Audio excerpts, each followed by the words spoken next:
From Toronto, Phanta Media presents the Not So Corporate Podcast.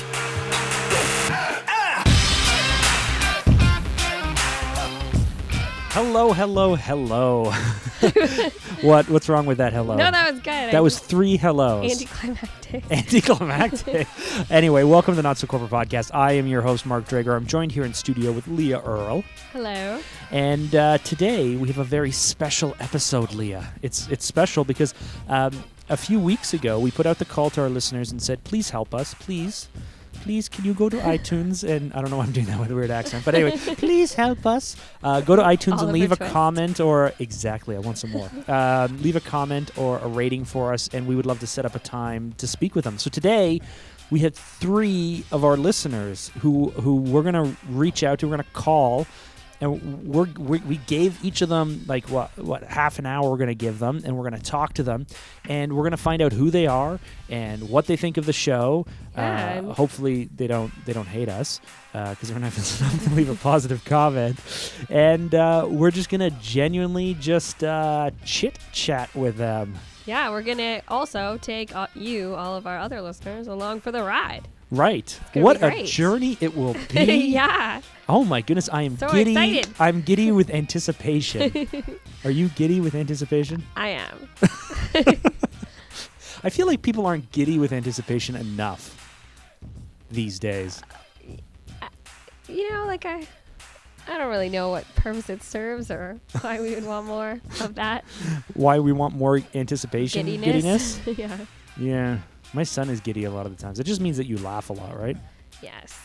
Yeah. My son as well is giddy a lot of the time because he's 1.5. Everything is very exciting.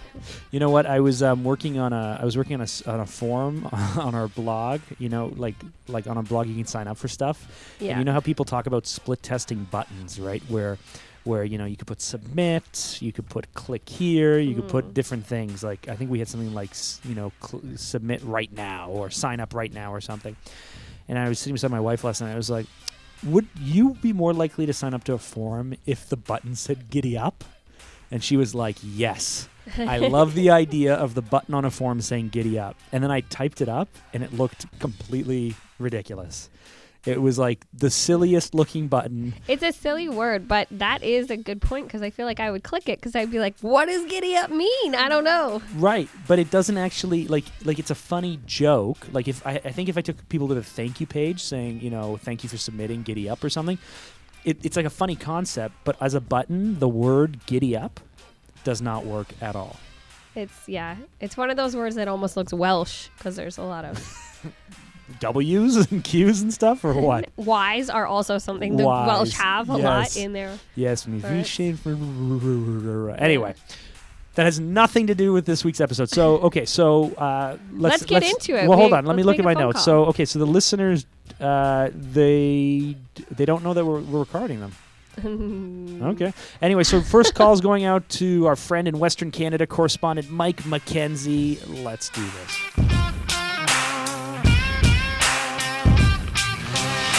So you haven't told them that we're recording? No. Oh boy, podcast listeners. Okay, we're calling Mike. That was a good idea on my part. How you guys doing out there? We're doing great. How you doing? Awesome. Just so you know, we're recording. Okay, great. Surprise! Right, that's cool. I thought that Leah would have warned everyone that we're recording, but apparently, as I was dialing you, she said they don't know. So, I thought it'd be better as a surprise. Well, I think it's a great surprise. I'm glad you did it. I was the butt of a joke on an Australian radio station once for the way I pronounced a town that was in Queensland. Hit us with how you pronounce that town. Well, it was Bly Bly, and I said Blee Blee. Cool. So what do you want to talk about, man? I guess the thing I want to talk about, first of all, we started talking about business last July when my best friend and I had thought that he was going to start a media enterprise that would complement my firm where I help businessmen like yourself get stuff done. To fill people in, so you contacted me through Twitter or email, or you contacted me somehow, and we connected? Yeah, Greg had been following you for some time on YouTube because, the interesting thing about business today, and I've listened to many mentors. Arlene Dickinson is one of the ones that stands out, Dragon's Den. There's been a business revolution going on, for, 2012, if you say it was 2012, it's gone on longer than that, but people are just sick of the corporate world. They're sick of, being treated poorly in some sense. But he started watching, and like any entrepreneur today, if you're not watching people like yourself, or, I like the teaching of Mark Cuban. He found you, and he was really interested in people who produce media. So he was the one that actually introduced me to your YouTube channel, actually. And then I think I linked with you on LinkedIn. And I was just reading that this morning, and I think it's really interesting, almost a year, going on a year later, how many similarities we have in interests, in terms of our common interests.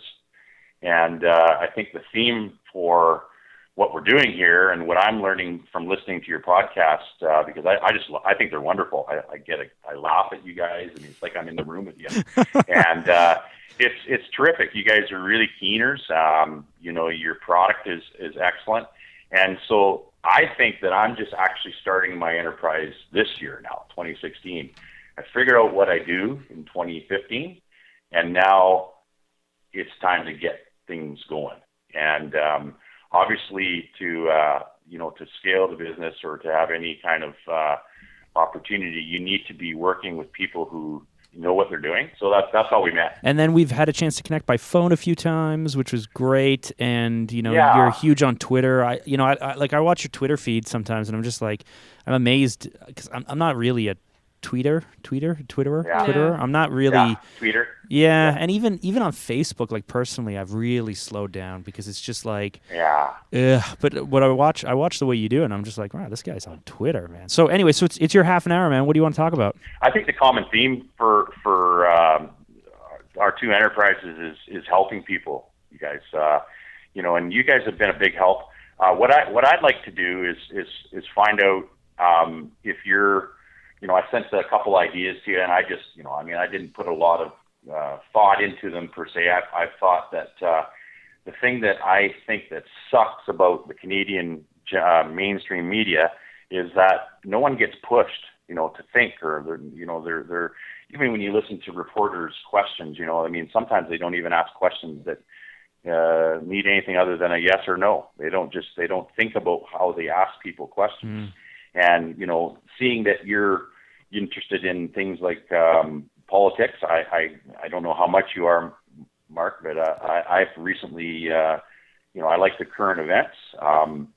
And I think that we're pretty much working every day trying to support our families. And a lot of times things get swept past us without us putting a lot of attention to it. One thing that is really important to me, as I start to work towards legacy is, what I leave my kids with.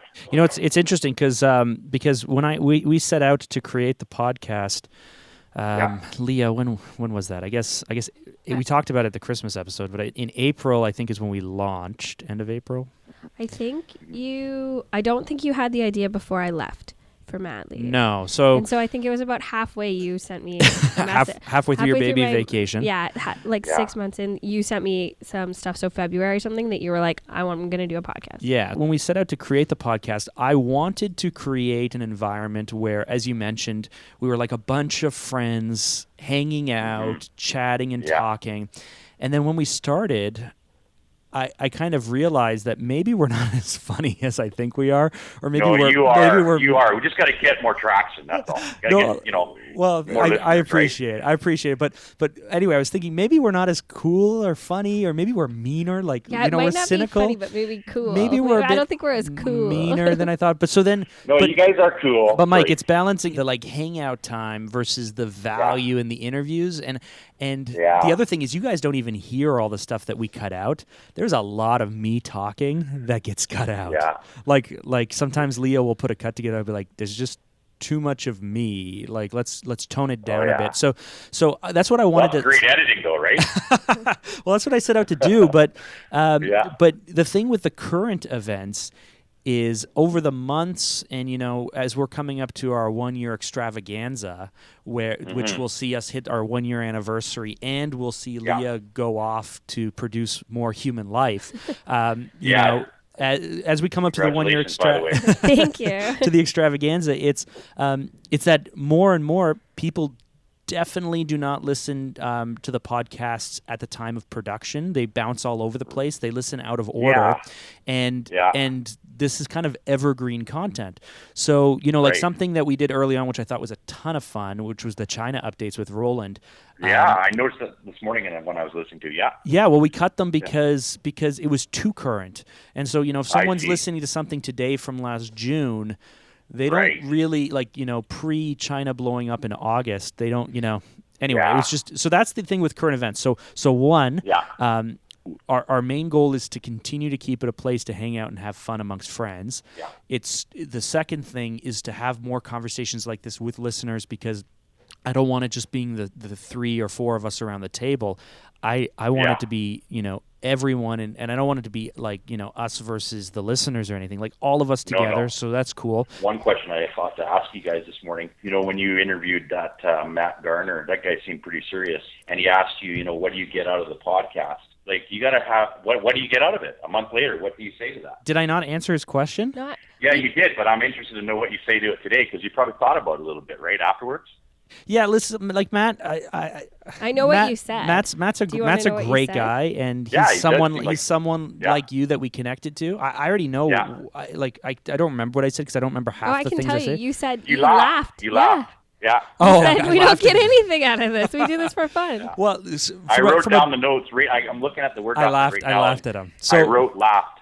Okay, from a business. Well, because. I love everybody. I love everybody. But so the reason I would laugh about something like that is because we do not do this for lead generation. The big picture play is certainly the more people that know us means that we'll get more traffic, which means that our site will rank better for certain keywords, and that's all well and good. But if you're going to do a cost-benefit analysis for the amount of hours and the amount of money we put into this, there are better ways to do that.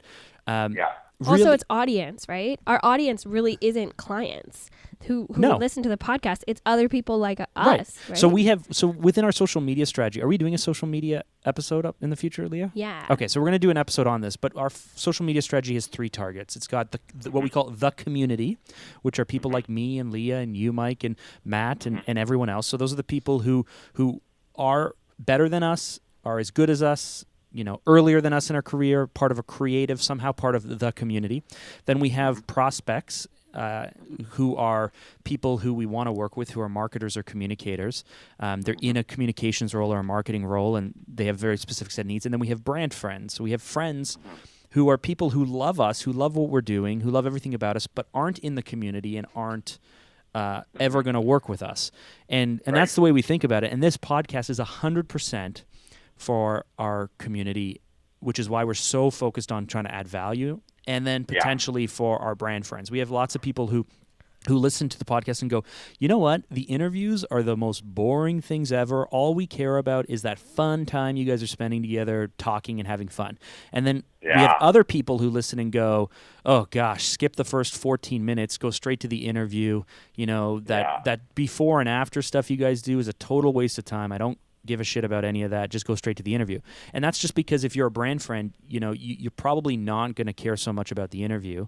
If you're in our community, you probably don't care so much about hanging out with us and having fun with us. But if you're a client, you probably care about neither. If you're a client, you don't listen to this. So you don't listen to it. I'm always surprised. They're sleeping. Well, I'm always surprised when clients actually tell me they listen, because I'm like, oh gosh, I hope I didn't. We bleeped everything out. I hope I didn't say anything negative about you. More editing work. Yeah, and even I have my so when we do this, I drop my guard. Like when I'm working with clients, I am. You're real. I'm more careful. I'm more careful though on what I say and how I say it. And here I'm just talking to the team. I'm like, a little bit more direct and blunt. So the reason why I do this a month later to answer the question, the reason why we still do this is one, I love podcasts. I love. I'm very, very inquisitive, and my favorite part of my job when I used to produce things myself, especially documentary-based work or interview-based work, was finding out more about people. I love that, and I don't get to do that in my role. So when we had Chris on the podcast talking about his battle with cancer in August, that was because I had conversations like that with him one-on-one multiple times through the year as he was going through it. And I went, oh gosh, this is so deep to me. Personally, I'm a Christian. Me and my wife, and we're Christians, and so I don't bring too much of that to the podcast. But when I was hit with Chris's story, it was so impactful to me, and I thought, you know what, I gotta figure out a way to share this. And what place does that story have in the podcast? Very little, other than saying, well, as business owners, we may all face tragedy in our lives or bad seasons. But just this morning, I got an email from a listener saying, hey, I'm in Sweden. I heard this podcast, this episode with Chris. It moved me. Thank you so much. Please send a note to Chris thanking him for sharing his story. And I went, that is cool, right? That's what it's all about. So for me, like, all of this stuff is one, because I love the medium. I love talking to people and finding out their backstory and challenging them and asking them harder questions. I wish I could ask harder questions on the podcast, to be honest. But like I kind of soft pitch some people because I'm not Mark Maron, I don't want to be known as someone who, you got to prepare to come on for, and I want to add value. And if I'm busy, hassling everyone, if I spoke to everyone who was a guest, and I kind of got that way with Matt a bit, like Matt Gardner, I kind of got a little bit like on him the way that I would normally, and I we kind of negotiated after the fact the best way to work through it. But if I was truly the that I really am, I think people would be hesitant to come on. Well, that's interesting you say that, because I'm also, I accepted Christ when I was 23, and my wife led me, and I can be an absolute, like, I'm a hardline conservative guy, right? But I've softened a little bit. I've become a little bit more liberal in the last little while, because I am, like you, curious and inquisitive. One of the main things that I've learned in 30 years of building companies is that, number one, if someone likes you, they'll do business with you. And number two, you have to genuinely be interested in people. If you're not, you can see right through it. I told a fellow that I'm mentoring on LinkedIn, this is not the place for you to advertise your Toyota Tacoma TRD truck for sale. People on LinkedIn do not want to see that stuff here, sir, friend, like you can put that stuff on Auto Trader. Why don't you, invite them to a private group where you show those cool pictures, but write something of value as to why people are coming to work with you. He works for Jim Patterson, the richest guy in BC. So, the standard's high. Why don't you write something of value to your people that you're following or following you on LinkedIn, rather than just trying to sell a car on there? Yeah.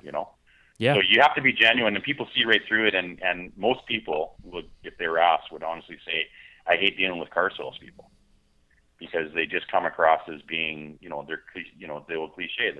All they're interested in is their commission and their income, not the company's, not what the client's needs are, right? Mm-hmm. So you got it there, Mark. And what you're doing, what you guys are doing with the podcast, you need to be encouraged to continue to do that, because what happens from that is, a person like myself is learning from you, and I suspect that many more will learn from you in the future, and this becomes your legacy, right? Like when you retire, whenever that day is, you're not going to probably be the person that, unless you are the person that sits on a beach or goes golfing every day. I won't be that guy. Mm-hmm. You want to still be mentoring people, helping, right? Mark has too many kids to retire. He's never retiring. Well, I think you have 4, right? I have 4 kids, yeah. That's over the line, though. You have 3, right? So once you get to 4... when my wife and I were dating in the late 80s, we said we wanted to have 6.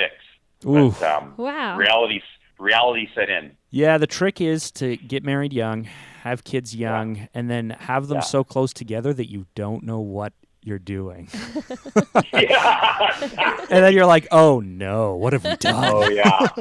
Yeah, so I think what I was hoping out of this conversation today was just to this has been a fun call, and if I can contribute to help you guys in your success out there, and at the same time have some fun doing it, and that would be wonderful. Awesome. Well, you know what? Every time that I've spoken to you, I'm always impressed with your I don't know if hustle is the right word, but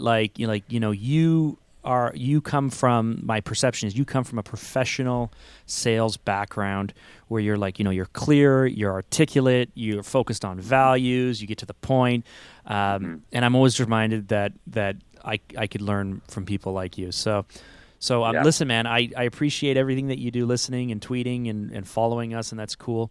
I'm not sure how we're going to package this for this week's episode, but we recorded it. About it. Yep. Yeah. Yeah. Awesome.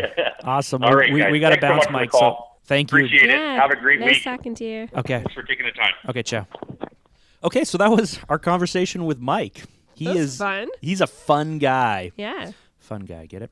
Anyway, next up, who are we calling, Leah? We have Reuben Isaac. Reuben. Reuben is going to be, and he sent in some questions in advance. He did. He wanted you to be prepared. He wanted me to be prepared. So just to recap the first question, basically he will be living in Kazakhstan for at least a year. And to start off, he'll be teaching English as a second language while he improves his Russian and he learns a little Kazakh. Is that how you say that? Kazakh. He's going to learn a little Kazakh. And he'd like to be able to shoot videos while he's over there living in Kazakhstan. And the question he had, just to cut to the chase, was, how to basically produce content in a different country when that's not your own. So let's get him on the line. Hello. Hi. Hey, how are you? It's Leah. Hi, Leah. Hey, Reuben. You're Hey, smart. how's it going? It's going pretty good. I'm going to turn the video off in a second just because our feed's a lot stronger when it's audio only. Okay. Who's that little guy? This is Andrew. Andrew. Yep. Very cool. How old's he? He looks like what, about 10 months? 8 months. What? Oh, I'm just guessing at this point. Oh, Leo wants to come and see. Look at that cute little baby. Anyway, just so you know, we're recording. Oh, really? Okay. Yeah. Anyway, man, thanks so much for participating and for listening and or watching on YouTube or whatever it is you're doing. I am super surprised to see you because I imagined you as a 16-year-old teenager living in, and then when I read your question, I pictured you would be living in Ukraine or something. Whereabouts are you? Oh, I'm in Denver, Colorado. You're in Colorado, the most American town. Not a 16-year-old Ukrainian boy. No. I was born here in America. I'm 25. Cool. So that just goes to show you misunderstandings that you can have. It's happening. Mark, It's when you happened a read lot about because people. Premier Bro, who's someone we know off Twitter, I also thought for some reason was a 16-year-old Ukrainian guy. Why? So I think you think if people are popular on social media that they must they're be 16. from the Middle East and they're 16. 16. Yeah. Anyway, and then I found out he lives in New Jersey, and he's this 32-year-old kind of guy from New Jersey with 3 kids or Goes something. to show you could still be popular on YouTube and or social media. Very cool. You're so not too old. So listen, man, thank you for all of that. Thank you for participating and for just all of that. So this is your half hour. So I mean, we have the questions in advance, but why don't you introduce yourself a bit about your background, and then we'll get into your stuff. okay, yeah, sure. So I went to college for a business and a media combination thing, and kind of fell in love with shooting video there. After I graduated, I found this really amazing job where I was the in-house filmmaker for a magic trick manufacturing company. So they make, decks of cards and all that stuff. That's the most random thing ever. Well, what's really cool about it is the owner of the company was obsessed about cinematography. And so he owned his own Arri Alexa, his own set of Cooke 5i lenses, and a set of Elite anamorphic lenses. And that's what we were shooting the videos on. So right out of college, I get this job, and I'm here shooting with top-of-the-line equipment and, it was unbelievable. I mean, even looking back, I still can't believe it actually happened that way. But through that process, I learned a lot about filmmaking in a very broader sense, and cinematography, and I've really developed my skills in that regard. So anyway, my wife is, as I mentioned in the question, she is from Kazakhstan, and she, her father has cancer, and we're going to be visiting him. And we're kind of looking at the options, and going there for 4 months without any pay is really expensive. But if I go there for a year and teach English while I'm there, it gives her more time to spend with her dad and her family there, and it allows me an opportunity to actually be paid. So that's the whole reason why I kind of brought it up. Mm-hmm. However, what I want to be able to do is still shoot video. I still love shooting video, and I'm trying to find ways to shoot video. My wife, she's like, oh yeah, it'll be, people are going to be begging you to shoot video. For the simple fact that you're an American, coming in and all the stuff and you have really good stuff, and they're 20 years behind, they'll love to work with you. Now, of course, I realize that there's a lot of, obstacles in regard to some, legal issues and, such as, work permits and all of this. And that's kind of, I'm putting that to the side more or less, because that's more something that, my wife and my father-in-law will be able to help me out with once I'm there.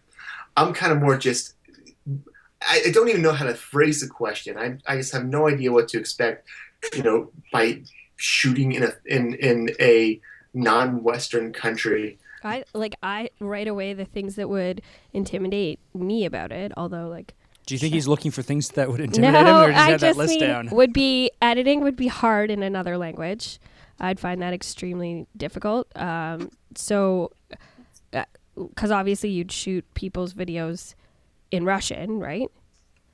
It'd be a combination of Russian and Kazakh. Right. But it wouldn't be English.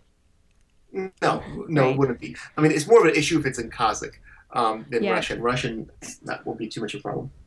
Oh. Do you speak Russian? Not much at this point, but my wife, obviously, she speaks perfect Russian, and great. I'm learning as quickly as I can to so I speak some Russian. Yeah, I can understand it. So yeah, that's that's awesome, okay, right? Well, that so that barrier's gone. The only other one I would think of is sometimes when you're Mark, you can probably speak to this better, but if people are all having these if they're 30 years behind and all their videos are kind of crappy, they're not going to value you making a really great video. Well, but maybe. So my initial thoughts. Well, I'd be worried about that. Yeah, I'd be worried about that too. I'd be worried about a lot of things, but here's the way. Here's the bright side of the way I see it, and you've already identified it. One, you're American, so instant. Okay, so it depends if you're going there to spend a year making money, shooting the most beautiful films you can shoot, so when you come back to America, you have international experience. Whether you're just trying to, like I said, just trying to hustle and shoot whatever you can, or whether you're trying to become like a rock star in the Kazakhstani culture. So I think, one, defining in your 1 year you're there, what are your goals? Because that would affect how I would go about my productions, how I position myself, understanding their values, and so on. If your goal is because you got to make money off of this, I'd give you very different advice than if the goal is to come back with 1 year of amazing portfolio work. It's not so much to make money. Again, the way I'll be making money is teaching English, and that actually pays very well. So it's not so much. It would be great to have money, and kind of from my own experience, when I do projects where there's no money involved and it's free, they just dissolve and have problems. Mm-hmm. So okay, well, so the way that I would consider it is and I'm this is totally open for debate. The way I'd consider it for myself is I would say, am I going to go over there and am I going to bring the West to the East? Am I going to bring my American persona, my American vision, my amazing cinematography, my 30 years more advanced than the way they think to them? And I'm going to rock that because this is like showing up to a brand new school in high school and you can just decide whoever you want to be. You can develop your Eastern persona and say, this is who I am. Or whether you're going to spend quite a bit of time really understanding what they value, like Leah said, not rocking the boat too much, trying to fit in. That's the first question I would ask because their sense of style is totally different because we produce a lot of multicultural work, and we're always very careful to the local style. But for example, our Chinese Mandarin work does not live on our portfolio because while it works really well within a like a Mandarin speaking Chinese community, anyone from Canada or America will look at it and go, what is happening here? Like, this is crazy. I have no idea what is going on and why it's so fast and so crazy and what have you. So if I would think about all of the things that way, man. Like, Reuben, have you been able to think about whether you want to rock in there and be the best version of yourself, or whether you want to create stuff for the market that will fit in there? I haven't really figured that out. Because there are a couple components to both sides. I guess the best thing I can say is I'm probably more lead to, trying to be, the rock star there and just be an American. Hey, I'm the American, that shoots really good video for them, and not so much worry about shooting portfolio work for America. And that's probably what I would lean to more so than the alternative. And my reason for that is just because, again, since my wife's family is there, if I have a project and they want me to hire me to come out there and shoot a video because they know that I shoot it in their style, but I do it in a way that's also somewhat American, and they understand that I have that blend, which is kind of how I'd have to sell the brand, then it gives us an opportunity to go back to her family, and she can visit with her family and everything. And you know what? As you're talking, I'm reminded of something that. Are you familiar with Evan Carmichael? Yes. So I was hanging out with him last week. Are you guys friends? We're friends. Leah always makes fun of me. No, yeah, so I was on his channel. He brings it up all the time that they're friends. I was on his channel last week, and we were doing a series of videos for his channel for this week. And he said something about when you're making big decisions and the difference between your mind and rationale and your heart. Now, you've already made the decision to go, right? Yeah. So you're going, and it makes a lot of sense, and you already have your finances figured out, and you already have how your wife's family is going to help you, and you have all these things figured out, and that's all great. But I guess what I would say is if video is your passion, then I would want to know why. I would want to know your why, or what your heart says about cinematography, about video, because everything else has already been decided. You're going there, you're doing this, it's all very rational. But if you try to make a rational decision when you're in this foreign country working on a potentially a 1-year temporary thing, and you try to work rationally about this, I think you might run into trouble versus just chasing your passion while you're there.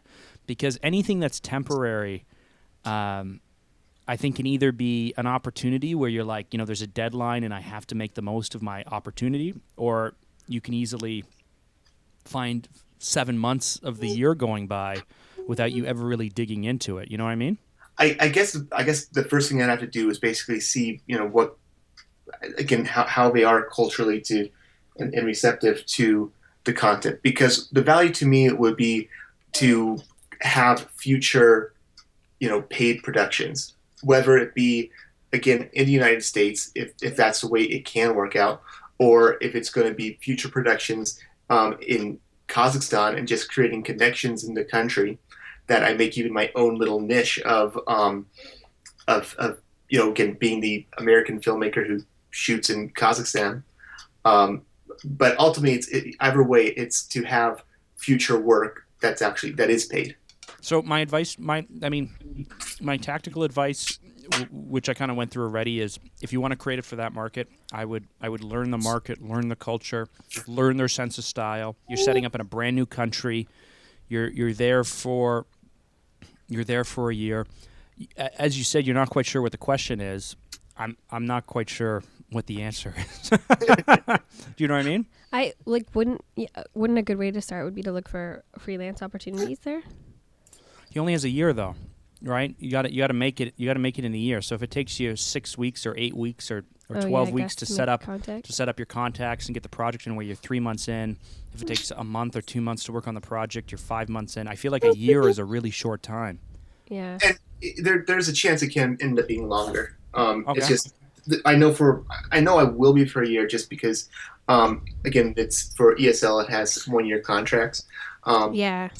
But it could end up being longer. So I'm only focusing on a year at this point.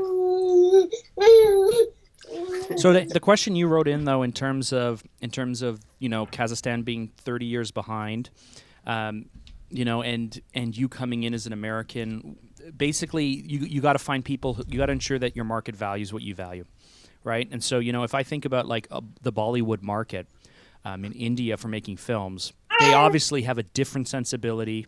They value very, very different things than American or a Western audience would. And so if I was going to go and try and become a Bollywood director, one, I'd have to have an understanding of the culture, of what they value. I would have to do those things. So the question is, are they 30 years behind because they like being 30 years behind, because they need to be 30 years behind, because they push away all this Western stuff and they just don't want it? Or have they not been enlightened to the modern stuff? It's just, they can't, you're going to come in like a breath of fresh air. And once you understand, like once you have a feet on the ground understanding of that, I think it will help you formulate a bunch of future decisions, right? I mean... Yeah. So, no, your answer actually really helps. It at least, it gives me a better idea of what I should be looking at and how to approach it. I mean, you are right. It's not necessarily the answer to the question that I don't know, but it allows me to understand what the question, at least how to find what the question should be, and then answer it on my own. So, yeah, it is very helpful. Okay, cool. Your second question, my man. Yeah, my second question is, and this is kind of totally different direction. It is. I acknowledge that, and I guess it's more of a case of I do like shooting videos, and I've been looking for I've tried finding some full-time work that's about shooting videos. And ultimately, they just say, okay, it comes out to be that this is technical work, and so it doesn't pay well because they're like, well, we can just replace you. We have lots of people who shoot videos, and most people don't seem to value, the difference between, great video and good video. Yeah. So, so basically, I as I started looking around, I came to the realization that what I need to be doing is trying to focus more on what the video offers as value, which is since I do the commercial videos, it's the marketing value. I was actually looking at getting the MBA before I made a decision to go to Kazakhstan for a year. So I won't be doing that for at least a year. I might, if it's something I decide to do, it'll be something that when I come back from Kazakhstan, then I'll be looking at getting an MBA. But I just thought that I think it was Kyle who you said was getting an MBA, and Mark, you said that you thought it was a good idea. And I'm just kind of curious of since you're in the video business, why do you see it as a good idea, and what are your thoughts about the value of an MBA within the context of a video production company? Mm-hmm. Sure. So in terms of why I thought listen, we make a lot of fun of people with MBAs. I don't. We as a podcast, as a corporation, make a lot of fun of people with MBAs. But well, actually, that's a good point. I also want to mention that the other reason why I want it is because I really want a racehorse. And I'm basically saying that, and a BMW, right? Yes. Do you drive a BMW and own a racehorse? And do you take a private jet to Bahamas to stay on a yacht for a week? That has to do with your friends, right? Yeah, it's and your social circles, which you can earn through an MBA. Yeah. Okay. Anyway, so the reason why I thought it was a great idea for Kyle is because when he came to me with the fact that he was going to do the MBA.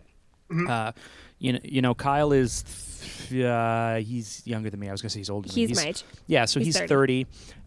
He has been out of school for 8 years. He's been working with us for 4 years, and what he really said is he's gone a really technical direction. Like he went to university for film. He went in a technical way, and he works for us in a technical capacity.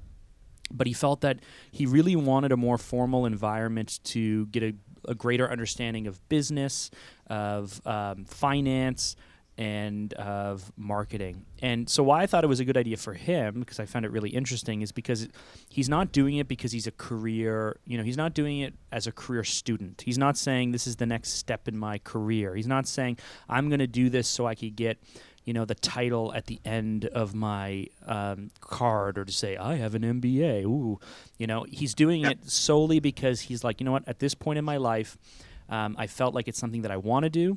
I feel like it's a great time to do it, and I'm going to go ahead and do it. And that's great. I can commend him for it. It suits his personality really well, too. It does. The learning and also to know more about business. Kyle likes to know about everything. Yeah, and he's in charge of a whole bunch of operations behind the scenes that we never really talk about. Yeah. And so I'm fully supporting him because I can't wait to see what the new and improved Kyle is going to do, in our business. And I think that's awesome.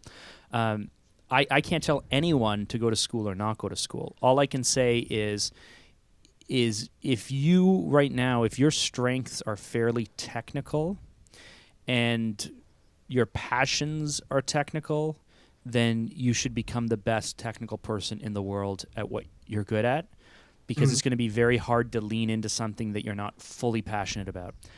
If you're really passionate about strategy and about marketing and about finances.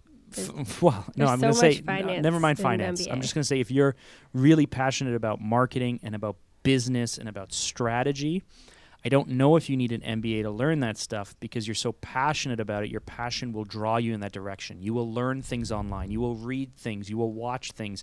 You will interview people and ask them questions. You will, whenever you're working on someone else's project, you'll ask, why did you make that decision? And you'll pick up these things and you'll learn these things. And that may take, I'm 10 years into it. It may have taken me 10 years, and that may have been fast-tracked with an MBA, but I don't even have an undergrad. I mean, I never went to university, right? I went to film school, and then from film school I started working, in AV and live sales, and then from there I went and worked at a corporate franchise, and I'm completely self-taught in everything that we do. I mean, I'm self-taught in the editing I did. I'm self-taught in all my camera work. I mean, film school taught me a bit, but not really very much on the business side. And so, if people come up to me and I tell them that I'm going to help them with strategy, and they give me the question that I fear the most, like the who the f*** are you, right? The who the f*** are you to tell me how to run my business? You're only 32. They don't say it that way, but that's the question, right? Who the f*** are you to tell me that you can handle strategy and marketing at a high level when you went to film school? If you can work around, you're going to get this in Kazakhstan, right? Who the f*** are you to be an American telling me how to make a video? Right? So if you can overcome that feeling that you may be putting on yourself, I don't know if you need formal education. If you can't overcome that feeling, then I think it's a very good thing. Okay. Yeah, that makes sense. I also have answers if you want them. I sent your question to John because I obviously don't have an MBA. And oh yeah, you did did research. Yeah. I did, and so I asked because my husband did his MBA after becoming. Sorry, do you know that Leah's husband has an MBA? Oh my goodness! But he And did a it. So racehorse? he did it part time after already having a career. During which time he had to, because I'm assuming if you get your MBA, you'll have to also work and make money. Yeah. And you also just had a baby. Well, 8 months ago, yeah. Still, so it's extremely because we have an 18-month-old, it's still stressful, and it's a lot of time commitment. Children, right? Oh yeah. So I sort of asked him what he thought, and he said that it's a huge time commitment. It's like a full year, or it'll be 2 or 3 or it could be part-time. 3 years, yeah. Yeah, if you do it part-time. And he was like, you don't have time for anything else. And I do remember when he was getting it, he would go straight from work to his MBA program, and then he'd have homework on the weekends, and he skipped a ton of stuff that at the time as a bartender I thought was crazy to skip, like the Wellington boot chuck and stuff. But he had to skip it because he always had homework, and he had study groups, and he had projects. He really emphasized that it might help you develop an interest in something else. Like for him, he developed an interest in finance.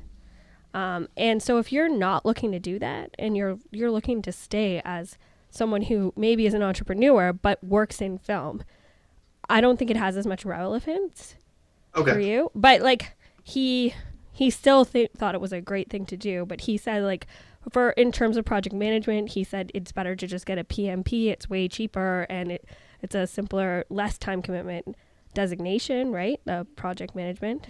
If your biggest issue is that you feel you need something for credibility, so that way you can answer that, who the are you to tell me kind of question. Experience, time, confidence, knowing your value, knowing what the value is you bring to people, and then chipping away and month after month, year after year, getting stronger and stronger and stronger.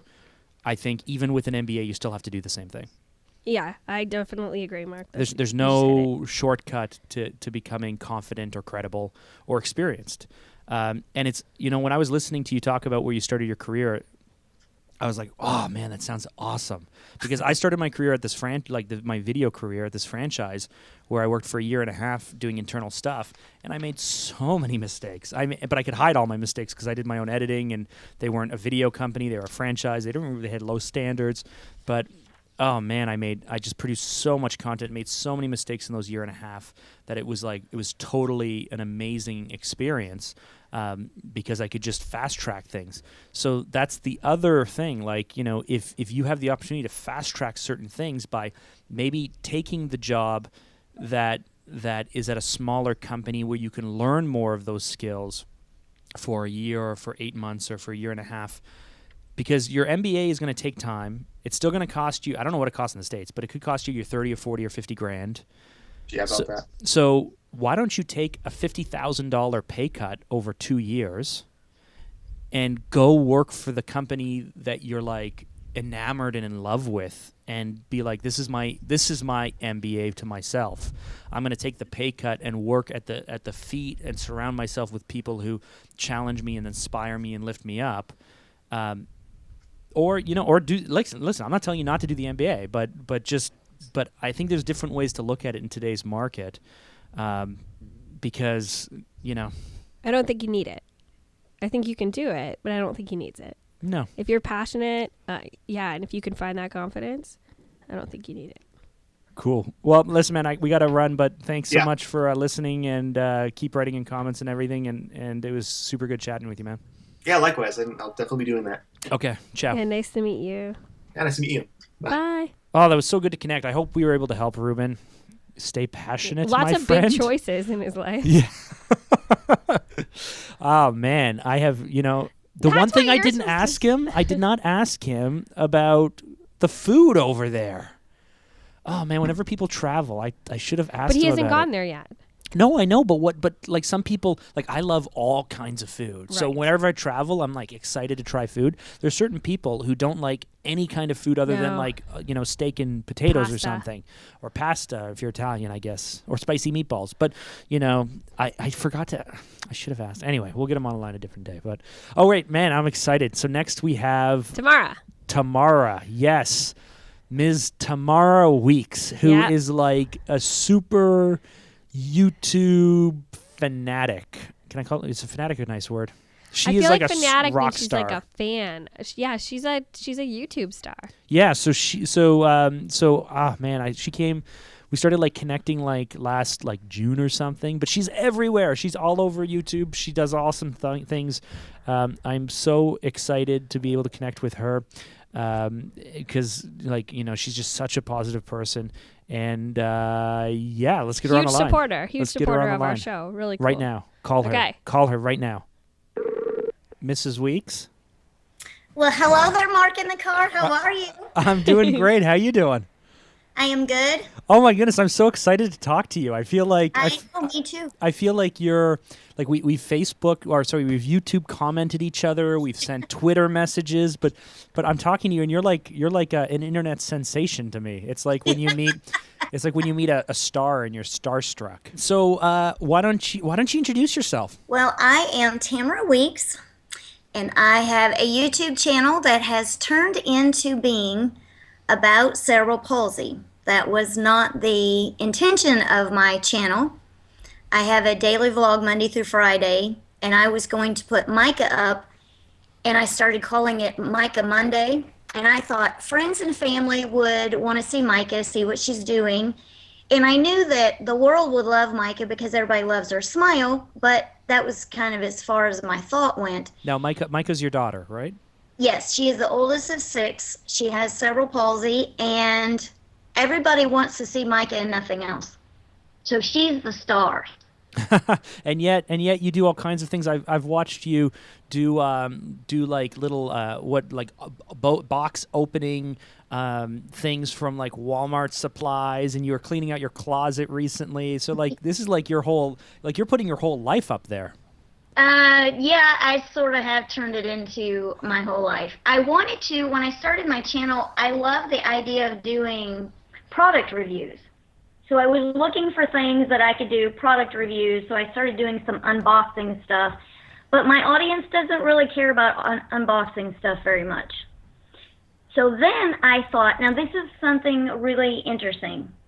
I'm going to become the incontinence guru of YouTube. I did a video last July about Micah's incontinence supplies that she gets. So every month she gets a shipment of diapers and liners and pull-ups and rubber gloves, and we have these big giant blue pads that we get that are disposable. And so I thought I would just do a video and show people what we get.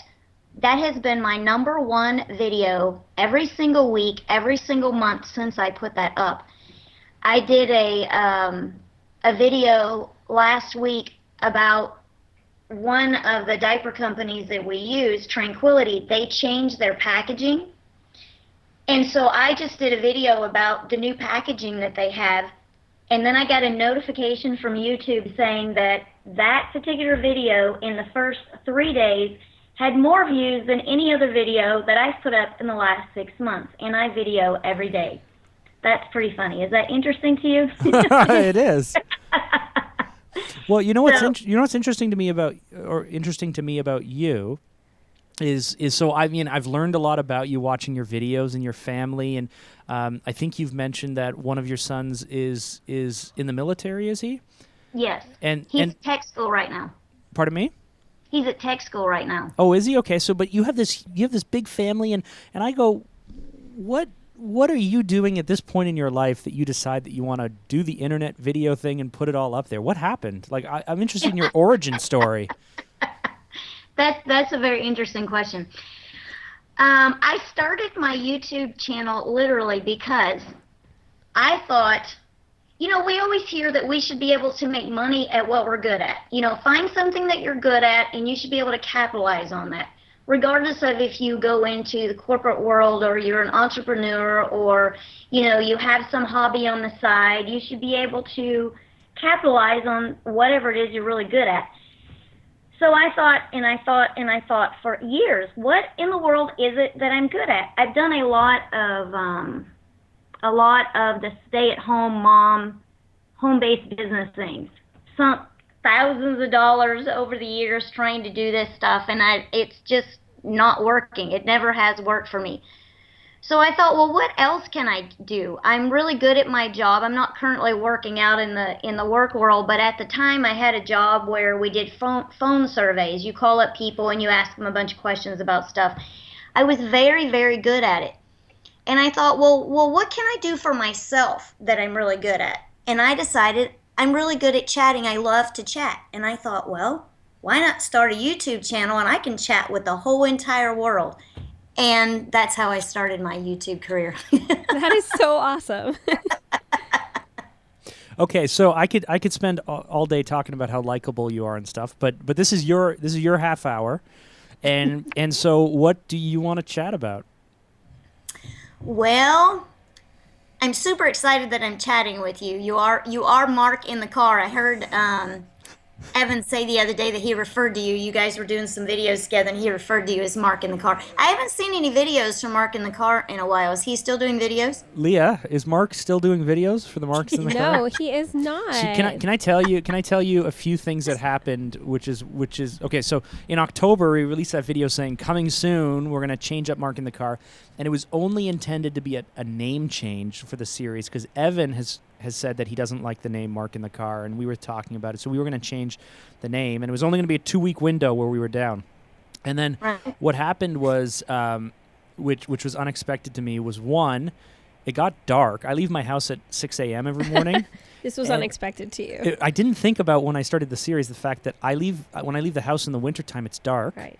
And when I get home, it's dark because I leave work at 6 p.m. So I leave the house at 6 a.m. and I leave work around 6 p.m. And it's always dark, and it's really hard to record in the dark. So that was the first thing.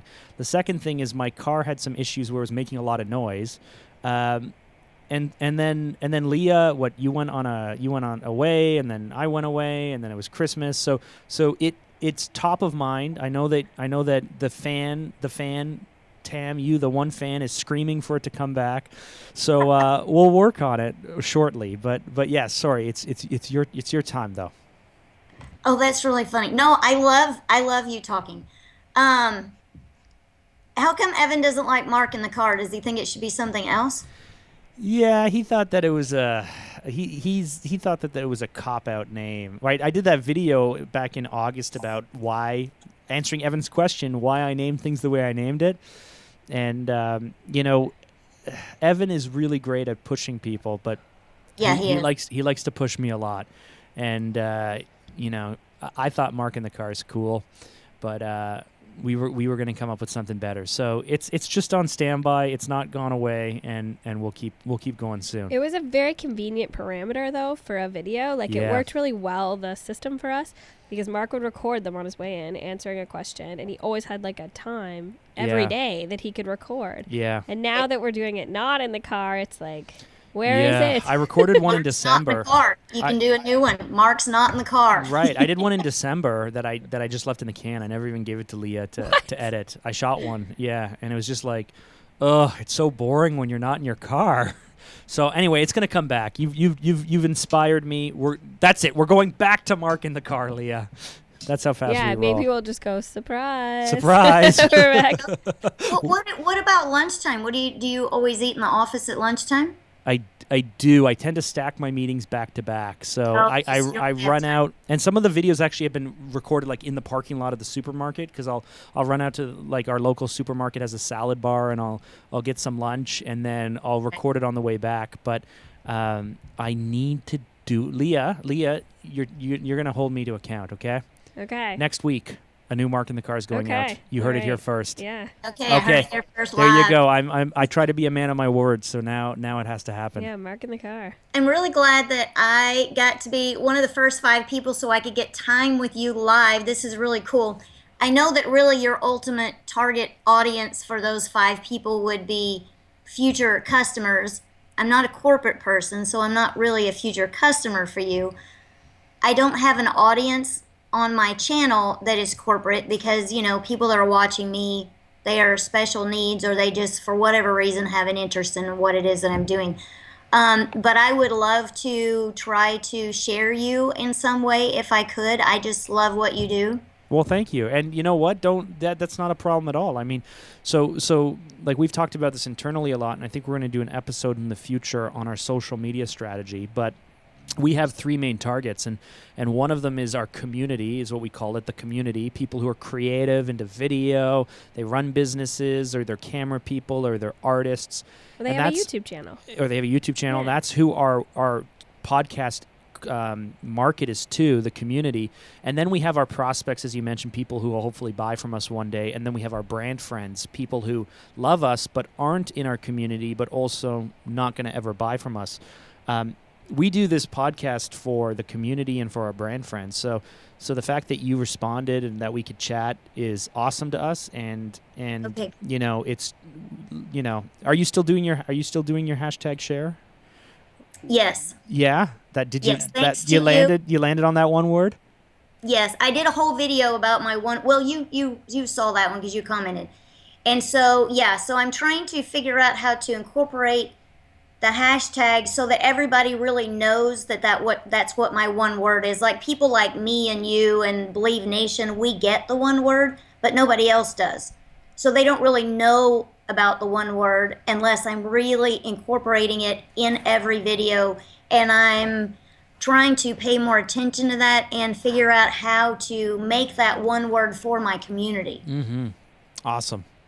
Well, and I was going to say, like part of the great thing that we can connect about is just spending some time connecting. So, Okay, so yeah, do you have anything you want to talk about, or any questions or challenges, or do you want to just chat? I mean, this is your time.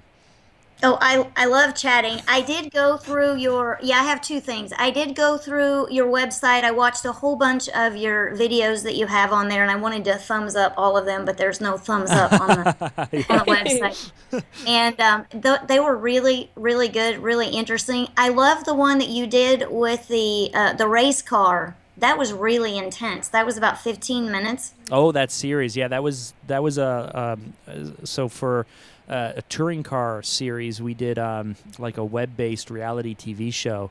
So that was episode 4. So every episode we would focus on a different driver at a different racetrack on a different weekend. And that one, yeah. When you know what, whenever I know you're watching, I feel really terrible about all the swear words, and only because I'm like, there's a lot of swear words in some of these things. Sometimes I turn you off. I'm sorry. Sorry. No, it just means I'm not the target audience for that episode. Yeah. So that one, PJ had a lot of. We bleeped it, but there was a lot. There was a lot of swearing and a lot of anger. Yeah. So you bleeped those. That was okay. Yeah. So I guess now that I'm looking at you, watching you on camera, I'm sorry we swear so much, Tam. That's all right. That's all right. Leah, we gotta bleep the swearing more. I do bleep it. Yeah, but there's the S words we could bleep too. Oh, you make that decision. I never think about that when we're recording. And yesterday at like a birthday party I was at, one of someone's moms, so one of my friend's moms, was like, "You're so creative. I just love the podcast." I'm like, "Are you listening to that?" Oh, yeah. So that's an interesting thing because you put yourself out there, Tam. But you there's no. My understanding is there's no distinction between a believer and who you are and the values and the morals that you uphold and the content you put out and perhaps maybe I feel a little bit not guilty but a little bit on edge because I kind of separate those things a little bit. My church side is maybe a little different than my work side, and maybe I need to reconcile that a bit. Do you ever think about that with the content you're putting out? No, because what you see on video is exactly what you would see if you walked in my house. that's so cool. And so it's the same thing. So what I am on camera is the same thing I am off camera. I feel like you don't get my silliness on camera. I part of that is because I'm the one doing the camera and I'm not very good really at any of it, but I have to concentrate on, okay, this is a 5-minute video, so I have to say exactly what I mean and try to get it out just right. And so there's more seriousness there, so I feel like that part of me doesn't come out. But no, I'm the same person. And as a matter of fact, people that know me, it's been really cool that people that know me in person and watch my videos will comment and tell me that that's the same person that they know what they see on camera, which is pretty cool. I love it. So maybe others. Go ahead. I was gonna say you're so likable. Like I think being genuine, right, is so attractive in people. You just like someone who's just who they are. But you're so you're a really positive person. Like I have friends like you who I look at and go, I can't even imagine that person getting even angry. Like they're at peace and they're fun and they're outgoing and they're positive, and I can't even imagine that person getting angry. But I mean, everyone gets angry, right? So, absolutely. How do you wake up every day with this and put that out into the world? Well, are you at all familiar with strengths? We have like 32 strengths. Taking like a strength finder test and you find out what your strengths are and they kind of rank them like the first, like your top 10 strengths. Have you ever heard anything about that? I haven't specifically, but I can imagine. Okay. So imagine, my top strength is positivity. So I guess that's what comes out. I really don't see that the way other people do, but people will, like you just said, that you see that coming across on the screen. And I appreciate that because I don't really see that coming across on screen or in person. So I'm trying to think of your question to answer your question. How do I get up every day and make that happen? I understand that no matter what my mood is, whether my mood is good, whether my mood is bad, whether circumstances for the day happen to be really good, happen to be really bad, it's not everything. So if I'm happy right now, it doesn't mean that every single part of everything about today or in my life is super positive. If everything is really bad, I don't know if I just said that backwards, but if everything happens to be really bad, it's not the totality of life. It is right this moment happens to be good. Right this moment happens to be bad. So in the middle of everything, there's always good. The best part of the good is that I woke up today and I'm breathing, and you woke up today and you're breathing, and the three of us are together on a podcast and we're talking to each other. And that is super exciting to me, that life, the mark in the car thing, one of the things I love about the mark in the car, sometimes some of my most inspirational moments are in the car. I can be in the house and, maybe everything's, kind of okay. Maybe it's not even an okay day, but I get in the car. And because I'm driving around in life where life is moving, there's cars driving by and people are living life. And it just makes me really excited and happy. And sometimes some of my best moments, like my talk to, my preaching kind of moments, happen in the car because life is happening. So life itself is exciting, and we're breathing and we're moving, and there's a lot of positivity in breathing and moving and making life happen. I love it. I do want you to explain extraordinary to me, because I don't feel like that I can describe Phanta Media with extraordinary, except that I can just say that I love your stuff. But I want you to tell me what makes what you do at Phanta Media extraordinary. So from a brand point of view, or from myself, like personally? Both. Okay. Well, I mean, it started with me, and I've shared the story a few times over on Evan's channel. But to answer your question, we may not be living the one word as strongly outwardly as we should. We feel it internally. Mm-hmm. We feel the call and the need and the desire to be extraordinary for our clients and produce extraordinary work and provide them with extraordinary outcomes. We feel that every day, and it's like a pressure. It's something we have to hold ourselves accountable to, and so hopefully that comes out in the work. But a lot of the work we haven't updated our website in a year, and so a lot of the stuff we've been doing over the last year, including this podcast and other things, is us trying to be extraordinary for our clients, and so our one word comes from the fact that I know that personally a big motivation of mine is recognition. I learned that a long time ago, that I really feel like I'm accomplishing something or achieving something or contributing when I'm being recognized by other people for my work, and that's a really selfish thing, but it was something that I've kind of learned, and so I spent a bunch of years trying not to do that, like trying to suppress the fact that I like recognition.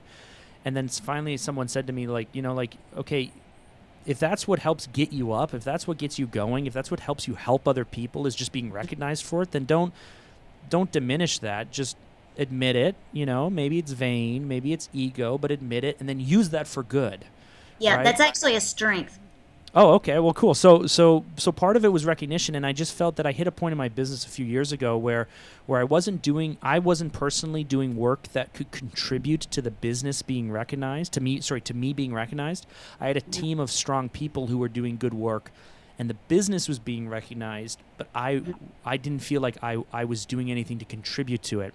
And so I said to Evan, I was teamed up with him on a mastermind call, and I said to him, I've realized that I want to be extraordinary. I want to be above ordinary, extraordinary, and I want to be that in all of my areas, and I'm a father. I have 4 kids, and I as a father, what would it look like, and what would it take for me to be extraordinary, and what would that mean?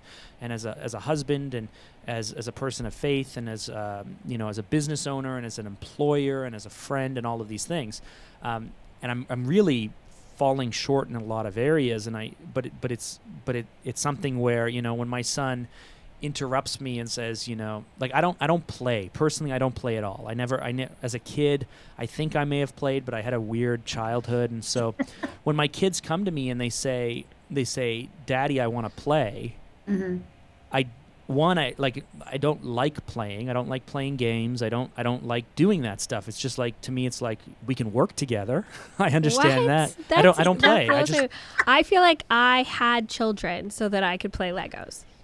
That's fine, but It's like my I bought a favorite Lego thing. set that my son and I were going to do that we talked about doing at Christmas when I was off, and we just never got to. We did other things together, but it's been 6 months, and we just haven't set Which time I to. feel like a Lego set could turn into we could work together. We Right. could work together to build. But this yesterday we spent time trimming the apple trees together. Like that was quality time we Yeah. spent together, but it Oh, wasn't totally. play. Yeah. So anyway, so all that said, like when my son comes to me and he's like, "Daddy, I want to play," my instinct is to be like, "Listen, go play yourself. If you want to do something, we can do something, but I don't really play." Into like, well, what would an extraordinary father do? How would an extraordinary father respond? And it That's holds me to something higher, even though I do fall short a lot. That's a high standard for a parent. It's a high, but I want to be that way in all areas of my life. I It's know, a I hard hear standard ya, as a but husband. Yeah. It's a Oh, hard yeah. standard in all areas, and but it's so that's the way we look at the business. Though we look at a project a client brings in, and if a client comes to us and says we want this really bad project, we'll go like, no, it can be so much better, and they're like, no, we just want this bad version of a project. We will work to find some way to make it extraordinary. So even if you look at a lot of our work, you might say that's not extraordinary work. We've worked to make it extraordinary in some capacity. And that's what we did for a whole bunch of years. For a whole bunch of years, we said we're going to make the work extraordinary in some capacity. The last year, we've really worked to make the work extraordinary to even people who don't understand the backstory. So it's not going to be extraordinary because the budget was low, or it's extraordinary because the timelines were tight, or it's extraordinary because I just want you to think it's extraordinary in general.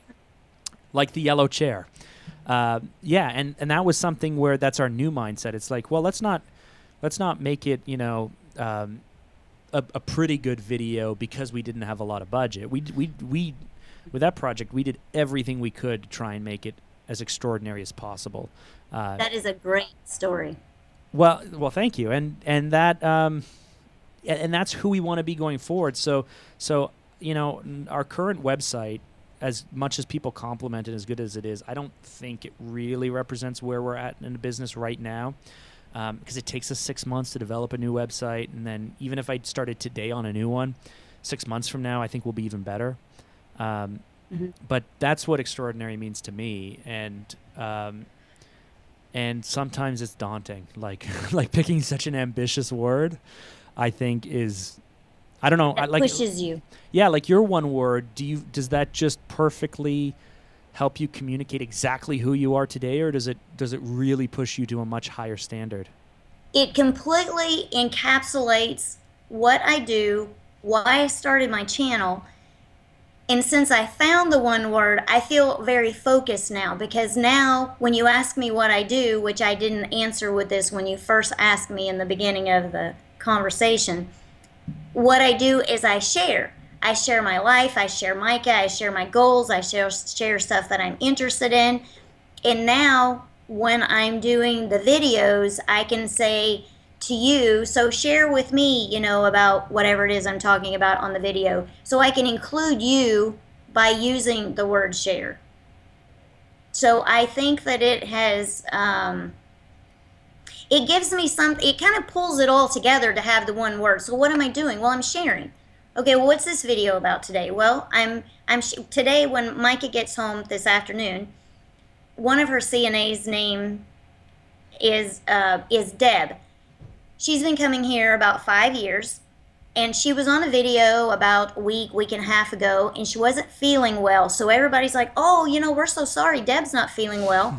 Well, it's kind of been stretched out where she's still not completely well. So when she gets here today, we're going to make a video about this is how Deb is feeling today, because my audience has completely connected with Deb because I've shared Deb on videos. So now we're going to share her on a personal level that we've never done before. And we're going to share Deb's health today. And she's going to tell this story about, if I don't feel well, it's for 2 or 3 days, and this is drug out for over 2 weeks. And we're going to make the whole video about Deb today. That sounds awesome. Listen, we got to run. Yeah. I wanted to thank you so much for giving us an hour. That was awesome. But I feel like you're not the type of person I would expect to step up and be this awesome YouTube person. So I'm like super impressed with just like your courage and like getting into it and everything, because you confess to be like not that technical and all these other things, but you're doing it. Like you're proving that anyone can do this, and that's awesome to me. I appreciate that very much. That means a lot to me. You know what? You have yourself a glorious day, and I look forward to seeing you on YouTube. And I look forward to seeing Mark in the car on YouTube. Next week. I owe it to you now. Okay, let's do this again. Okay, take care. Thank you. Okay, bye-bye. Bye. Bye.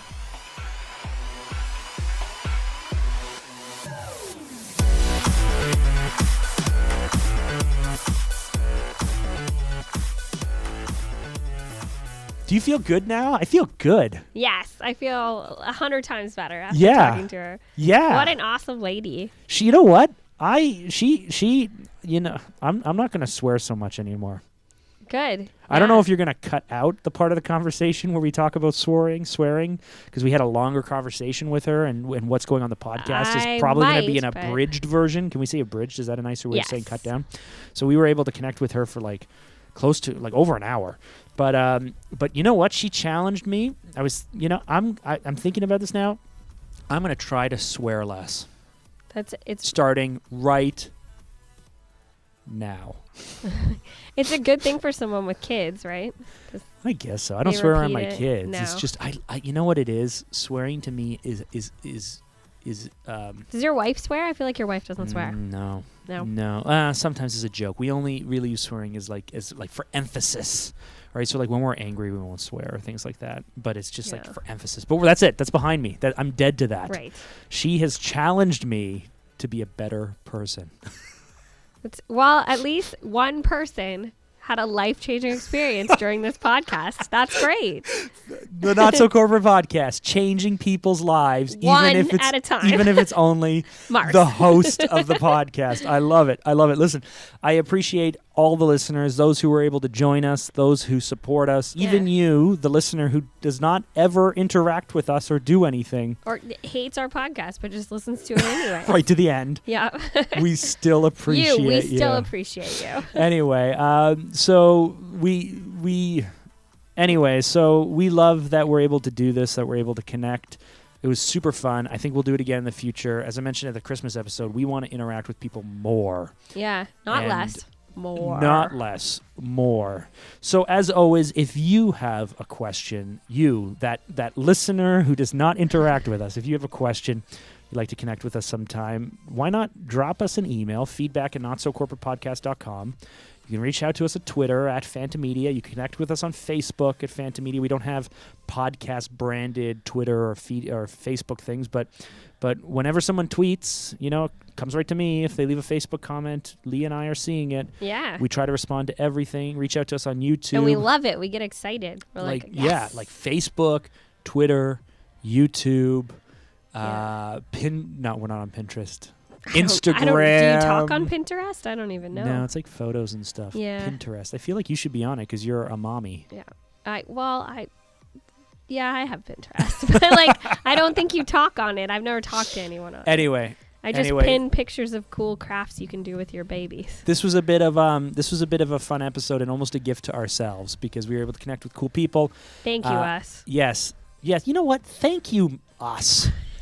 Thank you, us, for being who we are.